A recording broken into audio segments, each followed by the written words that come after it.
Ang concept ani is baby shoot. Baby shoot.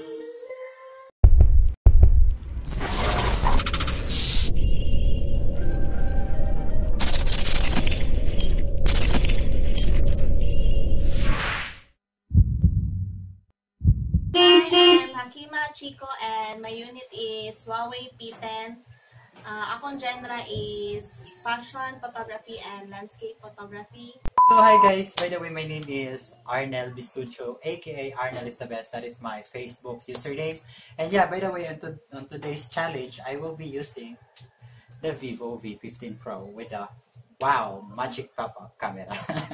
So anyways, I'm still searching kung ano talaga yung fit na genre para sa akin yun.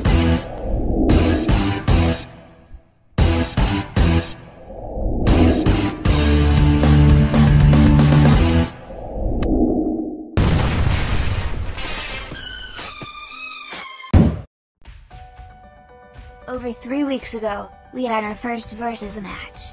It was Arnel, the newbie fighting against the experienced Hakima. The theme? A baby shoot. Great outputs were made. Both of them were satisfied. Now, it's time to ask the people about what they think of their captures. Who do you think will win? We are photographers. And this is DPP versus.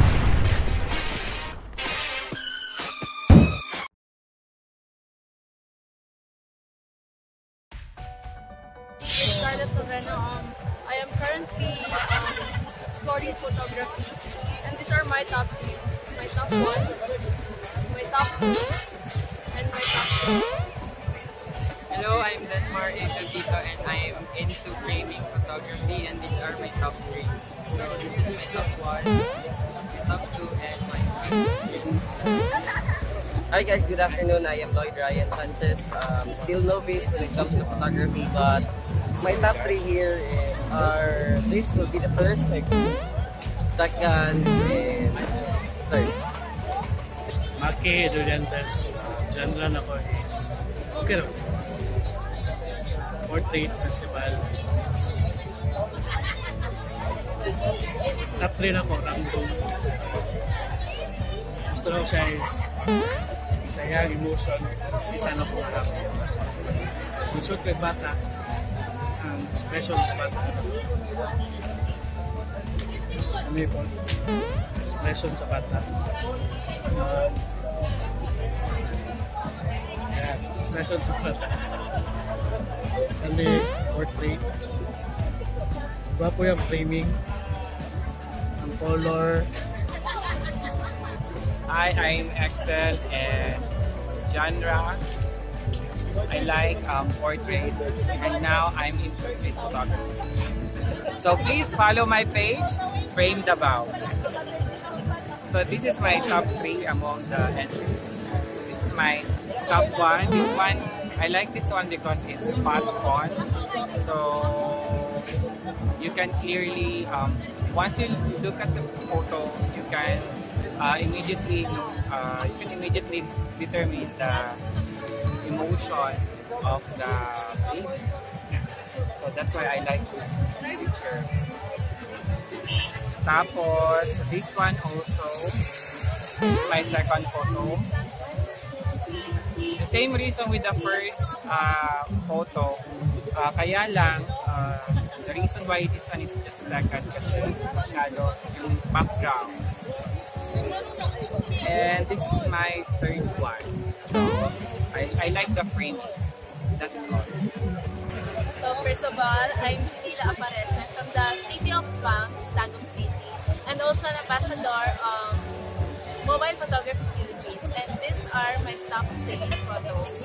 First is this girl in low-key photography. The next is this girl with the motif of flowers. And lastly, with the same motif in the first picture, which is the low-key. That's all. Hello, good afternoon. Ako ay si KoiKoy. Diyan ako sa photographies, natures, portrait, tapos macro photography. Tapos ako ang top 3 na napili sa award. Muling top 1 sa una. Muling top 1. And then, second is this one. Third, Hey, ako si Emman Roy Hiper and some call me Emmanitisa. Alright, muli akong top 3. Alright, sigot sa third. The third place is this one. Yeah, muli akong third and you. Next, akong second kay this one. Yay! Orange sa naka-ani. And it's third. And the first one, drum roll. Tagadang. This one. Muna siya kay ang pana ko, maingon ako itong top 1 ni kay ninot ang lighting. Highlight tayo. Ring light yun ang gamit pa tapos si baby nakatanaw dyan sa cam sa phone cam. Right? So this is my top 3. Yeah, nice po na yung pagka-light dark. Yeah, whatever. Yeah, it's good. Yeah, congrats. Good afternoon. My name is Vince. I am the owner and founder of Painted Photography. I am declined with portraits and landscape. So, na-apodorate top 3 na po sa mga pictures sa mga baby. Top 3 is this one. Second, kanina. And para sa ko, top 1. Congratulations sa mga winners. Hi, my name is Dennis, and genre in photography. I like landscapes, but do portraits also. Anything goes. So, top photos, I guess. I think this is my number 3 because I like that she's looking directly, and there's catchlight in the eyes. For me, a portrait is really beautiful if you see that. And this is my number 2 shot because it's similar to the other one, but this one seems to have more attitude or emotion maybe with the baby, and it has the baby looks cuter here. I don't know. I love this the best. For me, this photo is the best because the baby looks really animated here and cute, and I love that the background is a sort of contrast subject, so it brings out the subject more, even more.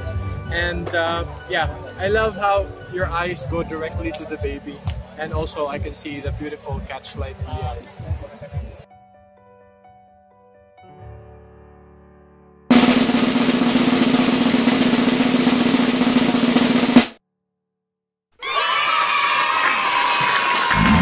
Monster kill.